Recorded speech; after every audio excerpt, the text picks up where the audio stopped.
Hello, friends. This is Dave Hurwitz, Executive Editor at ClassicsToday.com, here with Dave's Faves. And today I want to talk about some amazing Shostakovich transcriptions. Here they are. They are blow-ups. Well, in one case, a blow-down. But 4 blow-ups of Shostakovich string quartets made by Rudolf Barshai, the composer's friend and conductor of the Moscow Chamber Orchestra and other ensembles, based on Shostakovich's string quartets. Now, this doesn't tell you, this is Deutsche Grammophon with the Chamber Orchestra of Europe. They are amazing performances, and they are simply called Chamber Symphony Opus 110A and Opus 118A and Opus 33A and Symphony for Strings and Woodwinds, Opus 73A. Well, that's not terribly helpful, is it? The A simply means that it's the same piece, only another version of it, in this case a expansion of the original string quartet forces.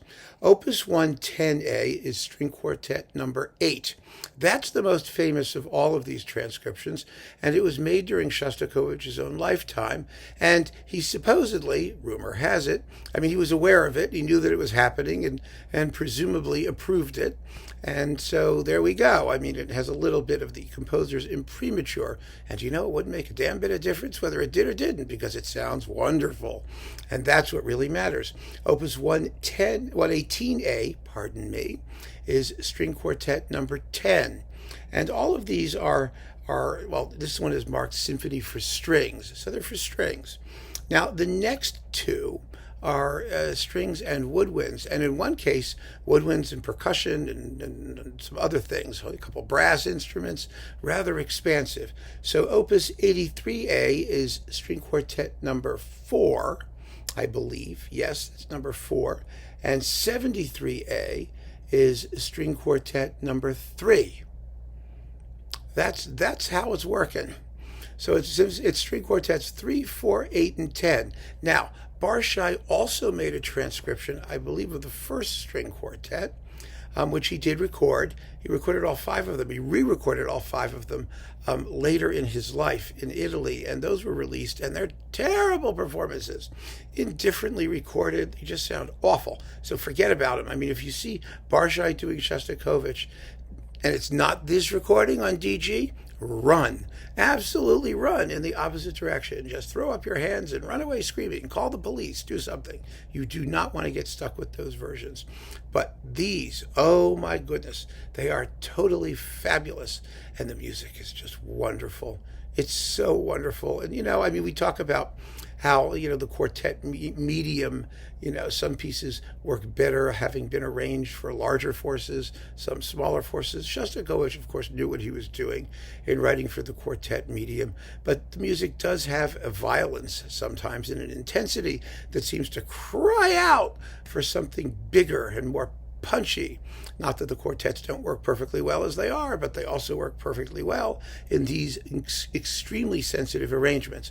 And now they've all been recorded many times in various forms by lots of people. But this set with Barshai and the Chamber Orchestra of Europe, I think, is kind of special, and I just love it. And as a DG twofer, which I don't think is still available, again, as usual with these things, but as a twofer, you also get here the deconstruction or blow down, if you want to call it, of the 15th Symphony.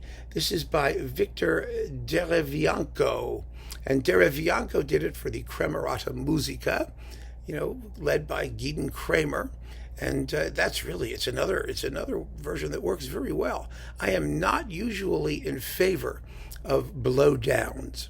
I think blow downs usually sound worse than the normal whatever it is for full orchestra. It's certainly true of Mahler's Fourth and Das Lied von der Erde and those horrible chamber arrangements that pop up now and again that were not made by Schoenberg for his, Second Viennese School Performing Arts Society thing. And there are all kinds of, redos and revamps of things nowadays that people are playing. Sometimes the Beethoven symphony arrangements for household use that were published in Beethoven's lifetime, sometimes those work, sometimes they don't. It really depends on the case, right? But the Shostakovich 15th is one of those pieces. It's such a sparsely scored, spooky, spacey piece anyway, it doesn't lose much because it really only has a few moments when the full orchestra comes ripping in, and you can get away with it. And they do when it's this well played. You also get Schnitger's Prelude in Memoriam, Dmitri Shostakovich, as a wonderful little encore, a bonbon, if such a piece could ever be considered to be bon. You know, it's a little harrowing, as you might expect. So anyway, this is a great, great twofer, if you could still find it. If you can't, you can get the individual performances somehow, somewhere, some way. I don't know. It's just marvelous. The Shostakovich Chamber Symphonies and the 15th blown down. Rather cool, I think. So keep on listening, friends. Thank you so much for joining me. Take care.